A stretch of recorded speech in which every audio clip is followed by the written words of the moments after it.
You ever wonder what it would sound like if impressionist Rich Little was the subject of a podcast? Well, it might go a little something like this. Maybe the podcast would talk about Rich being uninvited from the Johnny Carson show to make more room for me, Jimmy Stewart. Or maybe it would talk about how, like me, Richard Nixon, he made a tape he was ashamed to have released.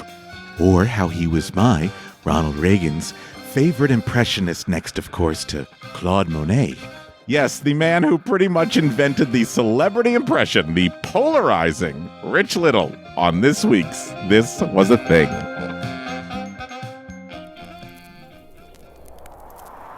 Good guy.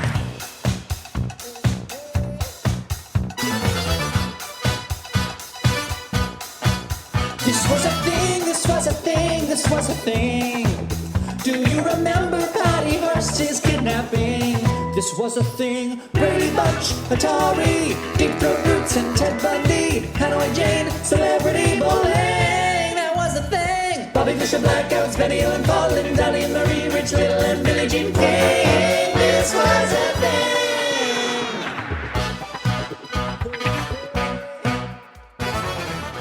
Hi, I'm Ray. And I'm Rob. And you're listening to This Was a Thing, the podcast that dives deep into the cultural happenings of yesteryear. On today's episode, we are looking at impressionist Rich Little. Ooh. Not the visual impressionist. Oh. Sorry, Rich Little, who did some great work in France in the late 1800s. But verbal impressionist Rich Little. Now, this was a thing because the art of impressions really started with Rich Little. Yes, a small few could do their teachers and relatives and bosses, and some could do major movie stars, but none of them turned it into a career like Rich Little. For over 60 years, Rich Little has impersonated over 100 different people, all using the same three voices. Now, to be fair, in the 1970s, he did an excellent Johnny Carson, James Mason, Richard Nixon, Ronald Reagan, and Jimmy Stewart. And he is still going, and he now does an excellent Johnny Carson, James Mason, Richard Nixon, Ronald Reagan, and Jimmy Stewart. Impressionists are relatively new in the grand scheme of things because radio and movies are relatively new in the grand scheme of things. What helped in the 1940s and 1950s were that movie stars were very distinct personalities who just played themselves in every single movie. There was no attempt to hide that this is not Bette Davis, it's Bette Davis, who's Bette Davis, who's Bette Davis, right? Mm-hmm. And the method hadn't really taken off yet, where actors wanted to disappear behind characters. That would be people like Robert De Niro and Dustin Hoffman and Meryl Streep. So it's easy to pick up on the things that make celebrities at this time idiosyncratic. For example, Jimmy Stewart's stuttering. Can you give me some, Ray? What? That's great. Katharine Hepburn's Yankee headshake. I think that's a great idea. That's great. And James Mason's pinched vocals. Oh, James Mason, yes, I could do James Mason. There Yes, you I go. could do him very well. Gilbert Gottfried does a great James Mason, and he did it for Rich Little, and Rich Little was like, that's not good. So automatically, Rich Little is not in my favorite column for today. And so because everybody knew these celebrities, everyone kind of did them for friends at recess or like around the piano, but nobody ever did politicians. And this is really where Impressionism is really going to start to rear its head. The pioneer of impressions, I will say, is a gentleman by the name of Vaughn Meader. Now, Vaughn Meader made his way into the public scene with 1962's The First Family, and it was a comedy album, and he did impressions of all the Kennedys. And his impressions of the Kennedys were really, really fantastic. You have to remember that even though we had had other presidents before, John Kennedy is one of the first presidents we're seeing on television all the time. We're hearing him on radio all the time. So his face and his voice is overly familiar with us. He's got that Bostonian accent. When you hear it, you know it. When you hear it, you know it. We don't remember Vaughn Meader because his career was actually very short-lived, much like John Kennedy's administration. We probably know Vaughn Meader from Lenny Bruce's opening line, the day Kennedy was killed. The day John Kennedy was killed, the great Lenny Bruce decided to still do his comedy set. And so he got up on stage, and the audience obviously is very tense. He's very tense, and he just got on stage, and he took a moment, and he just, first line of his comedy set was, "Boy, Vaughn Meader is fucked." And Vaughn's career really was over at this point. So what if there was an impressionist who can do both celebrities and politicians? That's going to be Rich Little, of course. Oh, my God. So Rich Little grows up in Canada in the 1940s, and he works as an usher at a movie theater where he starts to hone his impressions. Here's a little bit from Rich Little himself about how he got started. So I would go on say, a Jimmy Stewart picture, and I'd come home from the movie, and I'd just act it all out for my folks. I'd do all the voices, and I found after a while people were fascinated with this. And I thought, well, gosh, how can I make money doing this, you know? And when finally somebody did pay me for it, I thought, maybe I got something here. The physical. Pretty smart. I mean, he's one of the first people to say, I'm going to take this little hobby that I have and make a living off of it. So he was just a weird kid. And He's had like an all idea. of us. Yeah. He's a weird kid with an idea. If he was around now, he'd be like, let me start a podcast. Yes. YouTube, baby. Then Rich Little has a comedy team, and he and his partner in the comedy team, they do Canadian politicians because Rich is from Canada, And as time goes on, he begins to win talent shows. They put him on television in Canada. He's a disc jockey in Canada. And finally, he starts to produce a few albums of himself doing impressions, and that starts to get attention. He begins appearances over in the U.S. because he meets, yes, the one and only Velvet Fog, Mel Torme. Mel Torme. And Mel Torme is the music director on the Judy Garland show. And Rich Little does his impression of James Mason, who was in A Star Is Born with Judy Garland, and is like, oh my God, you're so good. You have to come. You have to do that for Judy so she can hear it. She hears Rich Little do impressions and is like, oh my God, you're fantastic. And she brings Rich Little onto her TV show in the United States in 1964. And Judy responsible. this is all Judy's fault. And Judy is the one who introduces Rich Little to the American audiences. You know, the night is bitter, and the stores have lost their glitter. And the winds grow colder, and then suddenly you're 40. George Burns, please. George Burns. And all because of the man that got away. No more is he could call, the writings on the wall, the dreams you dreamed have all gone astray. So soon he's appearing on every TV and variety show, and he's killing it. He does Jimmy Stewart, he does Ed Sullivan, he does Jack Benny. And remember, like I said, folks, once again, impressionists were a new thing, so everyone wants to capitalize on this phenomenon. Now, Rich Little has a couple of friends, and their names are Pyatt and Aylesworth, which sounds like a beer. That's the worst comedy name, team name in the world. Please welcome to the stage, Pyatt and Aylesworth. They're writers. They have really good connections, and they put him on tons of different variety programs, which were huge at the time, like the Julie Andrews variety show. So Julie Andrews would come out, she would host a show, she'd sing, she'd dance. I'm going to do a sketch now. So it was a chance to put all these different celebrities on the show to be with her. Now, once again, folks, I God, this is so hard for me. I give Rich Little a lot of credit because, like I said, he is the first, and the people that he does do brilliantly, he just does brilliantly. But that doesn't stop him from attempting people that are just not in his wheelhouse, that don't sound anything like the people he's impersonating. At least Rich Little does not do the things that I hate that impressionists do. There are two things I hate when an impressionist does. One, when an impressionist is a really bad impression, and the audience is entirely confused, and then they have to throw in a tagline of that celebrity so people understand who they're trying to do. Come here, Pilgrim. John Wayne! Yeah, very good. That's John Wayne! We got cowboy fans in the house. You only do one line and that's it. Or my other one, oh boy, do I hate this, is have you ever thought what it would be like if Don Knotts... Is that yours? Yeah. Do it. Now, have you ever imagined what Don Knotts and Clint Eastwood in a standoff would be like? It'd be a little something like this. It would go something like this. That, to me, I'm like, this is going to be a problem. Because they're going to do 40 horrible impressions, and then they're going to save the one that they can do to the end. And now I've got to sit through the worst 39 impressions to get to the 40th. Let's be honest, ladies and gentlemen. Jack Benny had to make a bed. And if he did, it went a little something like this. We just make the fucking bed already, Rich. You're not on stage, Rich. There's two places where Rich Little really thrives and is well known, and one of them is the Dean Martin Variety Roasts, and the other is the Johnny Carson Show. Now, the Dean Martin Variety Roasts, friends, if you are of Ray and I's age group, you probably remember the Dean Martin Variety Roasts as that infomercial that would play endlessly and consistently. It was always a group of very famous celebrities on a dais wearing tuxedos and evening gowns, honoring a celebrity of the time, and everyone coming out to roast them. So on these Dean Martin Variety Roasts, they were actually made in the 1970s, but they got repurposed for VHS and DVD consumption in the 2000s, where that's where my generation fell in love with it.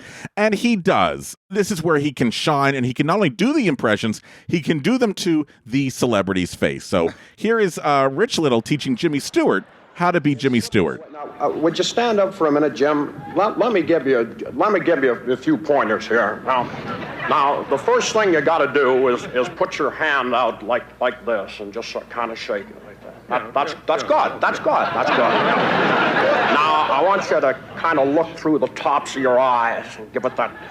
Like that. No, kind of squint them a little bit and bend over just a bit there. That's it. Wait, that wasn't Jimmy Stewart? No, that was Rich Little. What? Right? Oh my God, he sounds just like him. This is Rich Little doing Jack Benny to Jack Benny. Hello, folks. This is Jack Benny in New York City with his 1,423rd farewell newscast. Jack Benny, by the way, does not look amused in this clip. Just so we're aware. Here he is doing the great George Burns. And this is George Burns in Washington. George Burns sounds a lot like Jimmy. Go ahead, Jack. I think you go first tonight. I went first last night and he almost killed me. He would have, but it meant plane fare back to Washington. Now cut that out! George Burns seems to be enjoying that, but maybe George Burns is just happy to be out of the house. Yeah, George Burns is like, as long as I got a cigar. And like I said, his Sullivan, his Stewart, they're all great, but he's really able to make a career on two people. One of them is a really good impression of Richard Nixon. Here's his Richard Nixon. Hello. Do you know me? I ran for the governorship of California, lost, and then somehow ended up becoming president of the United States.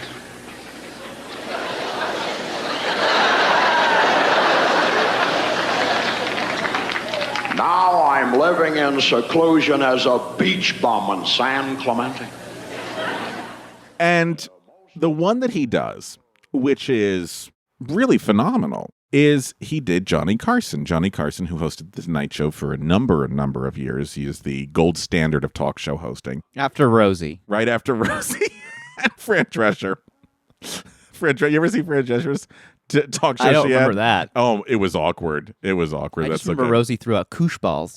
So he can do, Rich Little can do Johnny Carson, and he does a great Johnny Carson. In fact, he even looks like Johnny Carson. And later on, remember the movie The Late Shift, where it was about Letterman and Leno? Right, he did play Johnny Carson. Yeah, so he actually played Johnny Carson in this movie in a dramatic role. But here's Rich Little doing Johnny Carson to Johnny Carson, and Johnny Carson is laughing and having a good time, which goes to show how great of an actor Johnny Carson really was. It was so windy. It was so windy. Now don't rush the bit here. It was so windy in California today. Are you ready for this? Are you ready for this biggie? It was so windy. It was so windy while Doc was helping Tommy Newsom chase his kite, he lost all the feathers off his raincoat. So like I said, everyone pretty much is in love with Rich Little at this time. Audiences, not the people that are pretty. He doesn't have a lot of praise from people, I think, that he's impersonating. The other issue with Rich Little that I can't figure out is he comes off to me as incredibly arrogant. this sense of, yeah, I can do anybody's voice, and this is what you sound like, and I know that I'm good.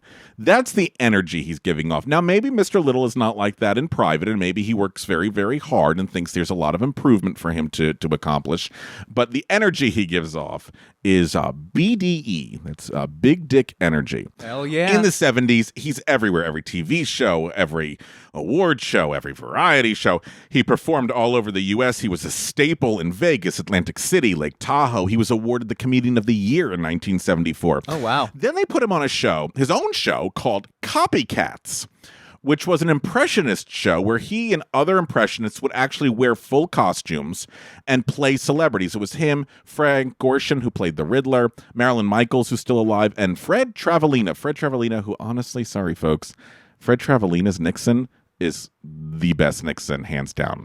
So finally, he's so popular that NBC decides to give Rich Little his own show in 1976, and it is called The Rich Little Show. And here's a review from the LA Times. The Rich Little Show has little to recommend it. Written by half the writers in the Western Hemisphere. His impressions are funny, but they don't seem to come off too well tonight. But Rich Little, as Rich Little, is a bore. A large, awkward bore. And every single review seems to say the same thing as, Rich Little's really good, but he was just off tonight. That seems to be the big review that comes out of the Rich Little Show, and it gets canceled pretty fast. Then at the end of the 70s, they put Rich Little on a lot of television specials, like A Christmas Carol, where it's now going to be a live-action Christmas Carol, where he will play all of the different characters, but each of the characters will be a different celebrity impression he can do. So, for example, he does Bob Cratchit, and he does Bob Cratchit as Paul Lynde. Cratchit, what are you doing jumping up and down like that? Are you loaded? You're supposed to be working. Good heavens, man, you're in worse shape than I am. I'm doing a new dance. It's called freezing and shivering. Staying alive, staying alive. Yeah, it doesn't sound like Paul Lynde, does it? No. It does not. And Paul Lynde hated it. And then he does a Robin Hood, where it's sort of the same thing, where it's the story of Robin Hood and every single character is a different impression that he can do. And the reviews on this one and the Christmas Carol all say the same thing. Well, Rich Little was kind of off tonight. Not all the impressions landed. So here's my question. When was he on? Every fucking review says the same thing, or they all, not every review, but every single show that he does, there's always a bunch of reviews that come out and go, well, he's better than this, but tonight he didn't seem to have it. So when the fuck did the guy have it? This is blowing my mind that I've never known about this fucking Richard Little's Christmas And the Robin Carol. Hood, they're all on YouTube. Yeah, I mean, but especially, I love Christmas Carol. Like, it's just like, I love that story around Christmas time. It's just something about it. And I just love all the different takes on it. And I just cannot believe I had no idea about this. Oh my God. He's so happy now. I have to watch He's so this. happy. And the big complaint, though, that seems to carry through all the reviews is, yeah, he does impressions of some people really, really well, but the material is just not good. I could not imagine. The lines are not funny. When you're an impressionist, mannerisms are are almost as important as the lines you say. But when you don't have good lines that don't work, like, I don't know, it just does I cannot wait to watch this. Here's the thing that I struggle with, which is when it comes to impressions. Now that we know you can do the voice, now what? Right? Mm-hmm. So you can go, Murray, got it. You can do Jimmy Stewart. Now what happens? What if I taught Jimmy Stewart how to do it? Okay, we can go from there. That's kind of funny. But what happens when Jimmy Stewart's not on stage with you? Now what do we do? Well, who else is on stage with Rich, talk to me in your real voice. no. Now, what if I was having a pitch meeting with the people from NBC and they were telling me that my show was canceled and running NBC was Hervé Villachez? It might go something like this. You're fired, both. That was Hervé Villachez. Now, what if I couldn't afford to pay my bills because my special was canceled and Ronald Reagan was my bill collector? It might go something like this. Well, you have to turn the car back over to me now. Thank you. That was Ronald Reagan. Now, in the 1980s, Republican Rich Little hits a gold mine. He can do a really good Ronald Reagan. And Reagan is now the new president, and Reagan has an incredible sense of humor, and he loves Rich Little because Reagan was on a lot of those Dean Martin roasts. Oh, yeah. And so Reagan loves Rich Little. So he's like, yeah, go do me. It's funny. And I will say, out of all of his impressions, to me, Rich Little's Reagan, I think it's really fantastic. And it's the only impression I think that gets better with time, because as Rich Little got older, his voice kind of sunk. So here's him doing Ronald Reagan in the 1980s. Well,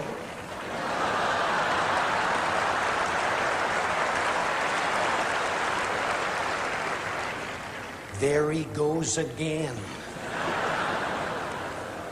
Before I start speaking tonight, I would like to say something. So really great. And then this is him doing Ronald Reagan now on the Mike Huckabee show. You know, if Ronald Reagan was alive today and he was doing that famous Berlin speech, he would probably say, Miss Pelosi, build that wall. He also dubs an ailing or deceased David Niven, Jimmy Cagney, or Gene Kelly. Actually, they guys did movies. They either died, they got sick, and they needed people to come in and loop, and they brought Rich Little in. That's crazy. Yeah. Now, he appeared on Johnny Carson quite often, and like I said, that was really a lot of his bread and butter, was the fact that he could do an amazing Johnny Carson. You have to remember, Johnny Carson was in everyone's bedrooms at 11:30 at night, just never his own wife. Oh, wow. That was a little bit of a low blow. And Johnny Carson just in 1982 just stops having Rich Little on the show. I had no idea that it stopped. Like cold turkey.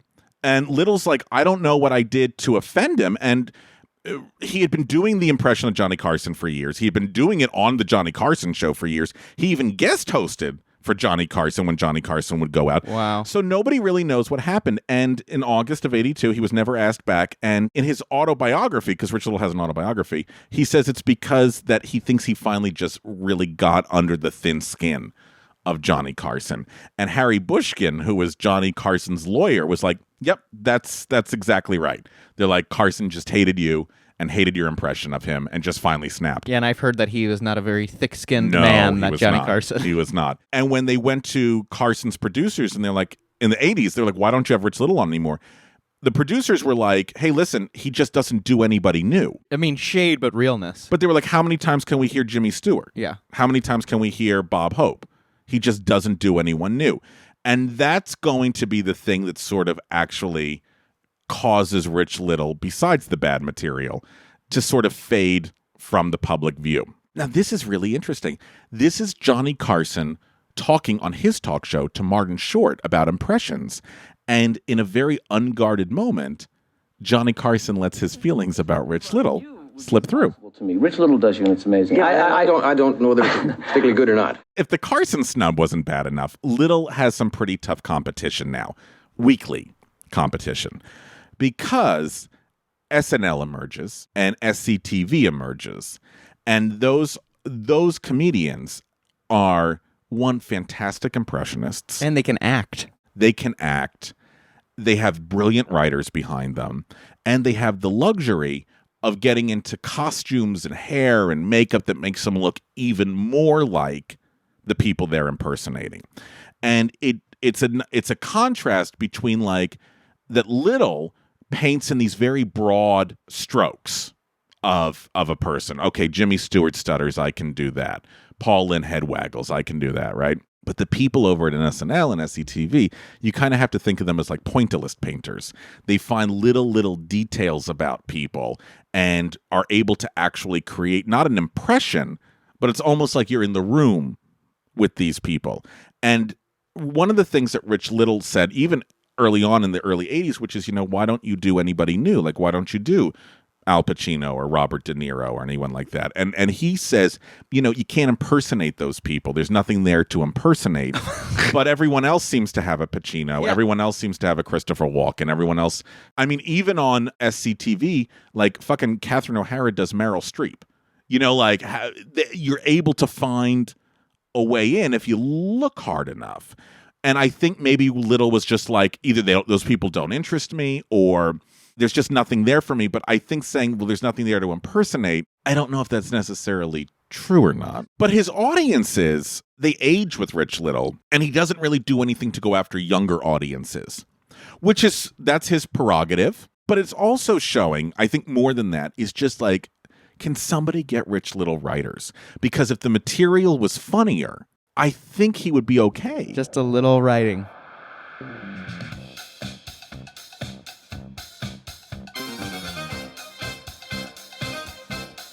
Hey friends, hope you're enjoying the show. If you are, could you do us a favor? After you listen to today's episode, open up your podcast app and leave us a review. Please. The more reviews we get, the more people will discover us, and the more people that discover us, the less lost we'll feel. You're good, buddy. It's okay. Look, nothing has ever been easier to do. Just go ahead and grab a pen real quick. It's okay. We'll wait. Don't worry.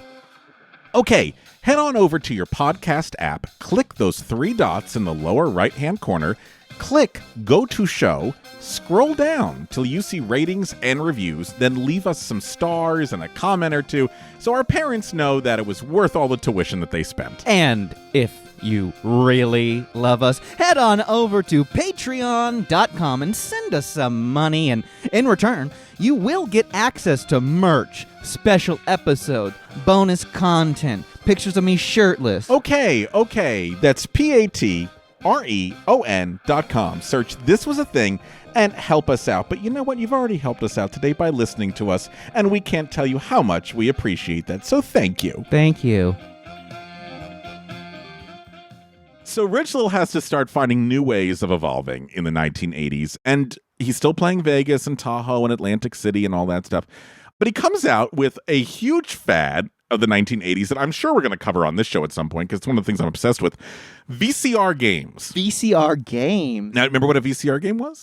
Vaguely. So you would get a VHS cassette, and you would use it to play the game you were playing at the moment. So you would play against the VHS tape. Got it. So there's not a lot of rewatchability on these. No replayability. No, that's the issue. It's not like a video game where like it recycles through. Yeah. You're always going to have the same thing. Let me rewind it. Yeah. Oh, shit. So Rich Little comes out with a game called Impressions. And on the Impressions game, it's Rich Little and 3 other contestants, Susan, Jim, and Jillian. And the set is this 1980s, like, nice family den set. Now, how do you play charades, Ray? How do you play charades? You put up your fingers, right? And then, Ray, if your team guesses it, who gets to go up next to do the impression, to do the charades? The other team. Yeah, not in this version. Every charade is acted out by Rich Little. So Susan, Jim, and Jillian have the great honor of sitting on the sofa and saying what they think Rich Little is trying to act out. Hold it there, Pilgrim.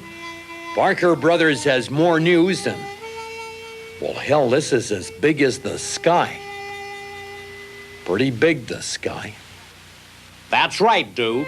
It's Rich Little Charades, a VCR version of one of America's most popular party games at reasonable prices.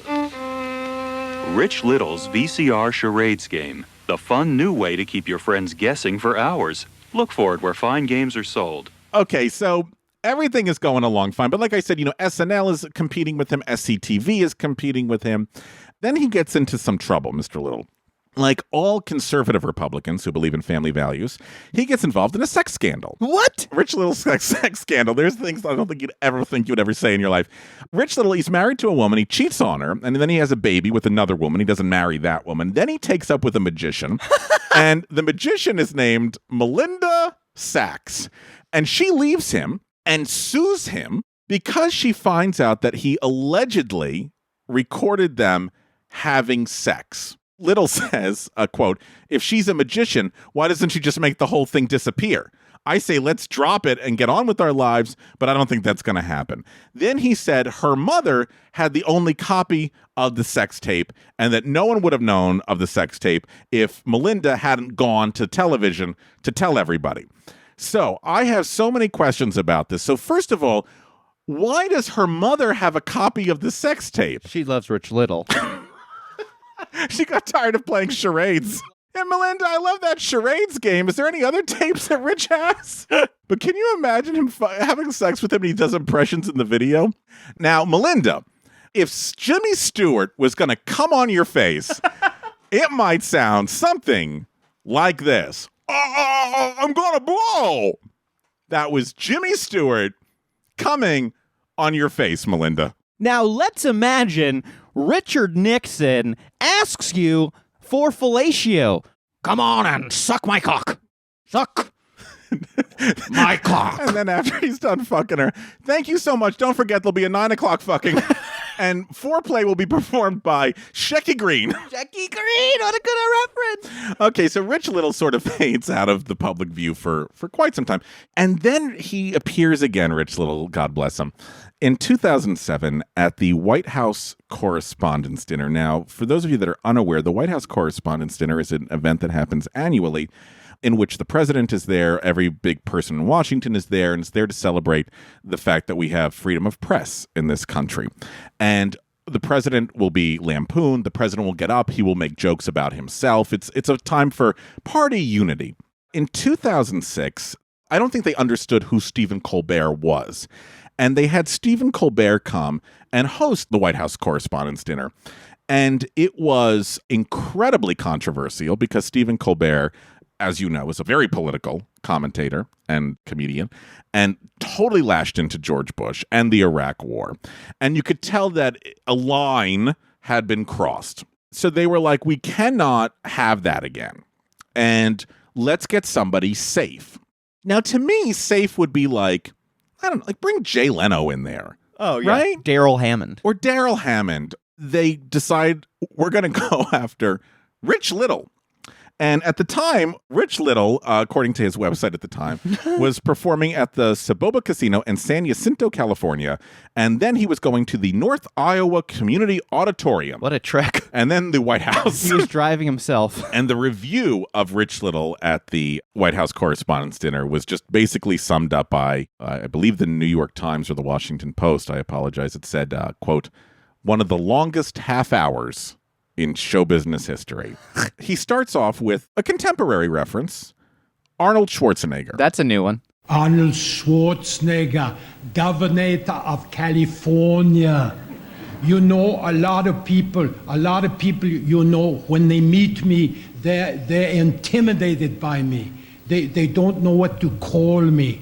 You know, should they call me Arnold? Should they call me Arnie? You know, Governor Schwarzenegger. Do you know what I prefer to be called? President Arnold Schwarzenegger. That's what I want. And what's so sad is I think he can tell that this is not going over very well. But he has to do that half hour. And here's the thing, we talked about this. You know, voices change as you get older. And you can't begrudge him that. You can't say that that's just, it's a fact of life. Your voice gets old. Your voice changes as you get older. Your voice changed, but you know it doesn't change? Your material? Your point of view. And that was the thing. He never changed his act. You know, he started by doing Johnny Carson. Then Carson retired, and he still did Johnny Carson. And then Carson died, and he kept doing Johnny Carson. And then everyone in the audience who knew who Johnny Carson was, they died, and he still kept doing Johnny Carson. I want him to start doing shows of doing young people like Jimmy Fallon. Like he just comes out and just does it. Rich Little as Jimmy Fallon. Rich Little as Nick Jonas. Like MTV goes to him, oh man, Rich, okay, we have an idea for you. We're going to put you on, but you just need to do new material. I can do that. Can you do Ed Sheeran? Oh, Ed Sheeran, sure. Hey, Wilbur. No, Mr. Little, that's Mr. Ed. Oh, Ed Sheeran, yeah, sure. Hi, I'm former New York Mayor Ed Koch. Ed Sheeran, right? How am I doing? Like we said before, you know, look at all the great impressionists that are working today that are able to manifest these people. And I don't think there's anything wrong with him all just saying like, you know, listen, my audience, they know Jimmy Stewart. They're not going to know Christopher Walken. So that's why I do it. I just don't like that idea of like, oh, well, you just can't impersonate them. I don't know why that gets under my skin. He still works today, and he's always the comic relief on the Mike Huckabee show. And here he is on Mike Huckabee doing Joe Biden. You know, a lot of people are concerned about my mental ability. Let me tell you something, man. My short-time memory is perfect. My short-time memory is absolutely flawless. And another thing, man, my short-time memory is good too. This is an audience that hates Joe Biden more than life itself, despises Joe Biden, and they're not laughing. They don't think Rich Little is funny. He also does a Donald Trump. We are going to build a wall. We're going to build a wall. A wall. We're going to build a wall. Not a table, not a chair, not a window. We're going to build a wall. And Walmart is going to pay for the wall, or Walgreens or Mark Wahlberg. They're all going to pay for the wall. We're going to build a great wall. A wall. We're going to build a great wall. Like I said, he is still working today, and we're going to talk about the impact that Rich Little had on the future of comedy when we come back after these messages. And if you hear a commercial, it might sound something like this. This was a thing, this was a thing. And now, this is a sketch. Rich Little is back with an all-new music video tape. He's not just doing any old song and dance, he's doing the Macarena. I'm Rich Little, and to you I say, ole. Dale tu cuerpo alegre, pilgrim. Hey, Macarena. He's even brought a recently deceased former president back from the grave to get in on this fiesta. But don't you worry about my boyfriend. He's a boy whose name is G. Gordon Liddy. I don't want him. Couldn't stand him. He was no good, so I said... And don't you worry, he even brought along another former commander-in-chief. Come and find me. My name is Macarena. Well, always at the party, con las chicas que so buenas. Come join me, dance with me, and all you fellows chant along with me. Just say no. And just in case you can't understand a lick of Spanish, Jimmy Stewart will be there to guide you along the way with his English translation. Give your body joy, Macarena. That your body is to give you joy and a good thing. Give your body joy, Macarena. Hey, Macarena. Senor Rich Little's Little Macarena, coming soon to a grocery store near you. Thank you. This was a sketch. So what is Rich Little's legacy in pop culture? Why was Rich Little a thing? Well, first of all, like I said, he created the role of impressionists. The fact that you could do this, make a living out of it, and then have your own show and a whole cottage career out of it is something that nobody had ever done before. Obviously, he was very respected by a bunch of people, and anyone who's an impressionist today, in some way, shape, or form, owes something to Rich Little. If there was no Rich Little, there would be no Frank Caliendo or Jay Farrow or Daryl Hammond or Melissa Villaseñor or Kate McKinnon, right? Yeah, I just haven't even heard the name Frank Caliendo in so long. It's right? So funny, yeah, and he was great. Oh, he was marvelous, right? And I think it's also something that's really interesting, which is it brings in this big topic, which is, you know, you're an artist. Do you change with the times, or do you say, nope, this is what I do, and I will do this because this is what I feel comfortable doing? Because he didn't really add that many. No. I mean, he added, I think, big politicians because everybody knew who those people were. He has, if he's going to go in with Reagan and Nixon and it's any time after 1988, he's going to have to go in with whatever the president was at that time. Absolutely. And how many people do you know that get on YouTube and TikTok and Instagram to do their impressions? There's a lot of them. Can you do any impressions? Yeah. Who can you do? Well, I think you know who my favorite impression to do is. Robert. Oh, yeah. Ray does Nathan Lane. Oh, well, thank you very much. I'll say actors nowadays, they don't have anything to draw from. I was working on a Howard Stern a while back. Gary, come in here. Hold on. Beth is here with a cat. You're getting better at your Stern. I used to be able to do the dad from Punky Brewster. Punky? No, Punky. I want to talk to you about why the shuttle exploded. You sound more like Orson Welles. Yes. Yeah, see, there you go. You know what's so fun? I'm going to be honest with you, if I may. When I was a kid, I loved impressions, and I love people that do impressions. And the nicher the impression, the more I want to be your friend. And I owned a VHS cassette called Rich Little, One's a Crowd, that I used to get from Blockbuster. And I loved watching this. And I was like, oh my God, I want to be Rich Little when I grow up. And then I got older and I started watching and I'm like, oh, he doesn't really sound like some of these people. And it was sad because, you get older and it gets demythified. But God bless him. He's still working today. He's still out there. 82 years old as of now. Good for him. And if you do an impression or you are a professional impressionist and make money out of it, you have someone to thank, and that person is Rich Little.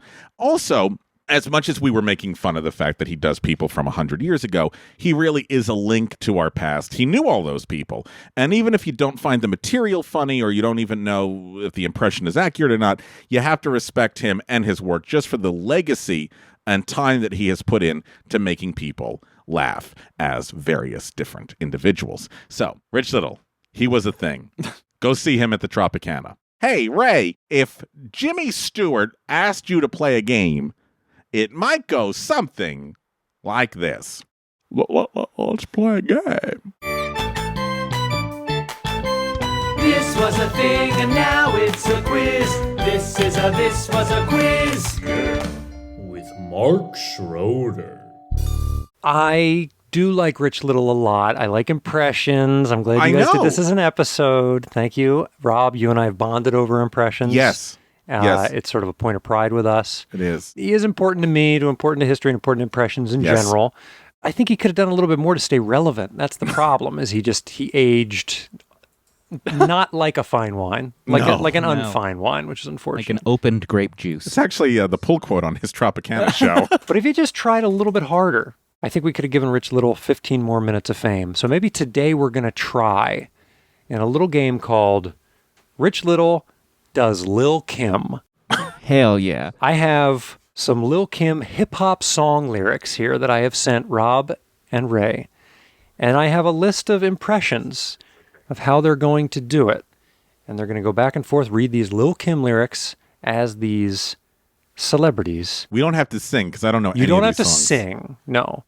Rob, why don't you take this first one? Why don't you do this one as Richard Kind? Rather count a billion while you eat my pussy. Push me to the limit, get my feelings in it. Get me open while I'm coming down your throat. I know George Clooney. He's a good man, Larry. Ray, I know you know how many licks, but my question is, does Paul Lynde know how many licks? I think he does. Oh, no. Designer pussy. My shit comes in flavors. High class taste, fellas got to spend paper. Lick it right for the first time, and you gotta do it over like it's rehearsal for a Tootsie commercial. What do you think, Rob? I thought that was Paul Lynde. I thought Paul Lynde was back from the dead and came right back here. Paul Lynde tripped over his lyrics a lot. Rob, why don't you give this next one a try as old Lucille Ball? Give me all the rhythm and blues singers. Hand rock the shots of liquor, it makes me come quicker. Rub between your belly like jelly. Aw, Kelly, you think you ballin', but your body's callin'. Oh, Viv, I love the Gershwins. I know Rob's got one of these, but Ray, you got a max right? You got a max right? You got The an dad Alf? from No? Alf. Max Dad right? from Alf. When it come to sex, don't test my skills. Cause my head game have you head over heels. Give a player the chills, have him pay my bills by matching Lambos with the same color wheels. Rob, I think Columbo's in the house for this next one here. Could he come right over fast and fuck my pretty ass? I'll pash play, the dick was trash. If sex were record sales, you would be double glass. The only way you seeing me is you eating me. Downtown tastes my love like horse brown. Just one more question, ma'am. I've never had horse brown before. What did horse brown taste like? Mrs. is trying to make horse brown, and she's... Anyway, you're the murderer. Oh, shit, he knows I did it. Next week on Columbo. Next week on Columbo. Columbo goes into the R&B world. You know, I've never dropped a beat before. I met Barry Gordy one time. He's a good man. Barry Gordy's a nice man. He's a real good guy. Oh, everybody here's got a good Peter Falk. Ray, why don't you take this last one? Why don't you hit me with a Katharine Hepburn at Big Mama Thang? Bahamas in the spring, baby. It's the Big Mama thing. Can't tell by the diamonds in my rings. That's how many times I wanna come. 21. And another one. And another one. And another one. Mark, who do you do? Oh, let's see. I try a Sean Connery from now and again. I do an Alan Rickman. Oh, Alan Rickman. Rickman. I would love to actually hear first Alan Rickman on Get Money. Rather count a million or you eat my pussy. Push me to the limit.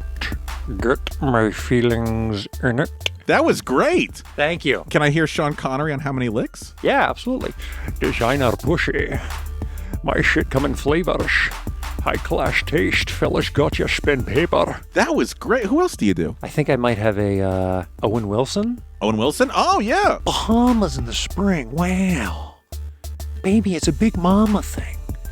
Don't tell by the diamonds in my rings. That's how many times I want to come. 21. And another one.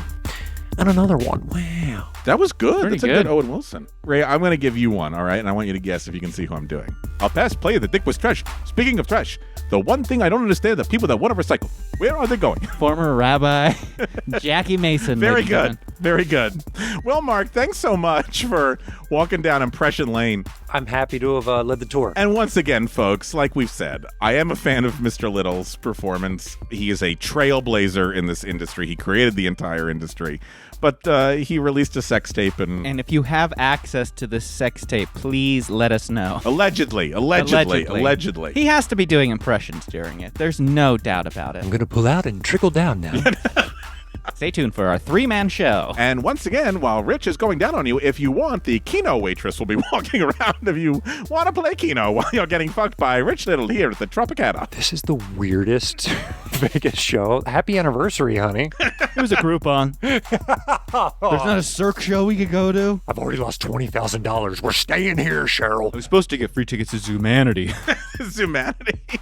You ever see Zoomanity? No. Is that the one with all the boobs? Yeah, it's a naked one, but I remember when I saw it, we were sitting behind this couple from like Indiana, and it was a family with kids, and I think they thought because Zoomanity was like animals, so the first thing is this naked woman comes out in a cocktail flute, and you heard everyone go, "Oh dear." Oh no. But folks, you should have taken the kids to see Rich Little. Family-friendly entertainment, If folks. you've seen Rich in person or have thoughts, or if you caught his one-man show in New York where he plays Richard Nixon and thinks Richard Nixon was framed for Watergate, tell us what you thought. And if you've seen him in person, like not just performing, just walking down the street, tell us what you thought. He looks like a nice guy. All right, folks, till next time. Bye.